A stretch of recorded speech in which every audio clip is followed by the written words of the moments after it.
Some betrayals don't break a man. They wake the part of him you should have never provoked. When Jackson Hawley came home, he expected answers, not arrogance. Not the sound of his wife Rebecca's laughter as she looked him in the eye and shrugged off her betrayal like it was nothing. "I cheated.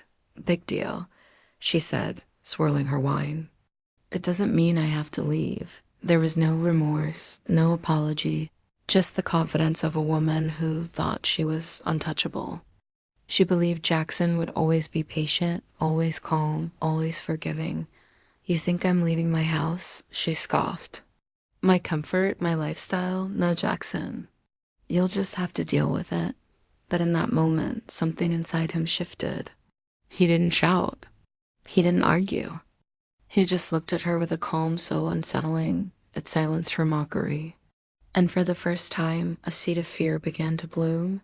Some stories don't start with an explosion. They start with a quiet man deciding he's done being quiet. Rebecca thought her power came from her charm, from the belief that Jackson needed her more than she needed him. But Jackson knew better. He wasn't just a husband. He was the architect of their entire life. The mortgage was in his name. The savings came from his income, the house. He bought it years before she was even in the picture. Her car, her health insurance, all tied to him. She never once considered the foundation holding her up, never imagined it could be removed. While Rebecca flaunted her affair with a coworker, Jackson was building something else entirely. He collected screenshots of her messages, hired a detective who took photos, and documented proof of her marital misconduct. He tracked her reckless spending. Every detail was cataloged, every lie preserved. He wasn't planning to destroy her. He was preparing to let her destroy herself. True revenge isn't always fire. Sometimes it's quiet, precise architecture, engineered to collapse only what deserves to fall. When Jackson finally packed a suitcase and walked out the door, Rebecca laughed. "You're really leaving over this?" She sneered. "You're pathetic." He didn't say a word. Leaving wasn't surrender, it was strategy.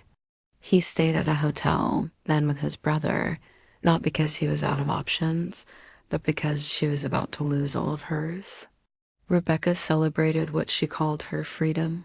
She threw parties, invited her affair partner over, and spent money as if the credit cards had no limit. Her friends cheered her on, and she bought into her own story, that Jackson would come crawling back, that she held all the power. Then the papers arrived, delivered right to her workplace. Divorce fault grounds, adultery. Her world froze. For the first time, she understood that Jackson hadn't gone quiet because he was weak, but because he was planning. Some storms don't roar in. They arrive in an envelope. Rebecca rushed home to find the door locked. Her key didn't work. Inside, Jackson stood calm and composed. "You can't do this," she screamed. "I can," he replied, "and I am." Her belongings were neatly boxed up on the lawn, not thrown, but packed respectfully. Finally, "This is my house," she shouted. "No," Jackson said evenly. "It's mine. And legally, after what you've done, you no longer have the right to live here." She broke down. She cried, she begged, she tried to use her old charm. But charm means nothing when the person holding the door has already seen you poison everything behind it. As the neighbors watched, Rebecca collapsed in humiliation. Her affair partner pulled up, saw the scene, and just drove away, leaving her in the mess she'd made.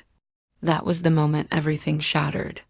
You never realize a home is a privilege until you lose the right to stand inside it. Her spiral was fast and brutal. Her friends distanced themselves, not wanting to be near such a loud downfall. Her affair partner exposed her messages to save his own career. Her job put her on notice for unprofessional conduct. Her finances collapsed. She had never managed money, never saved, never built anything for herself. And Jackson, he didn't mock her. He didn't celebrate. He just moved forward. He finalized the divorce, protected his assets. and took back his life with the quiet dignity she had always mistaken for weakness. Rebecca tried apologizing, blaming everyone else, using nostalgia and guilt. Nothing worked. Jackson had closed the door, both literally and spiritually. Sometimes the harshest punishment is simply the absence of the man who once carried the weight of your entire world. Months later, Jackson stood in his rebuilt home, watching the sunset. It felt lighter, alive, and he wasn't alone. A gentle knock, a soft smile. It was the neighbor he'd met at the gym, someone who valued honesty and kindness. She stepped into his life like a sunrise after a long night. No chaos, just clarity. She touched his hand. "Ready?" she asked. Jackson nodded. "Yeah, I really am." Rebecca became a cautionary tale, a storm that passed. But Jackson became something more, a man who chose himself, who built peace from betrayal. He learned that leaving the wrong person is the first step to finding the right life. Revenge isn't destruction. It is rebuilding a life so peaceful and honest that the person who broke you no longer recognizes the man standing in the light. Thanks for watching. If this story resonated with you, don't forget to like and subscribe for more.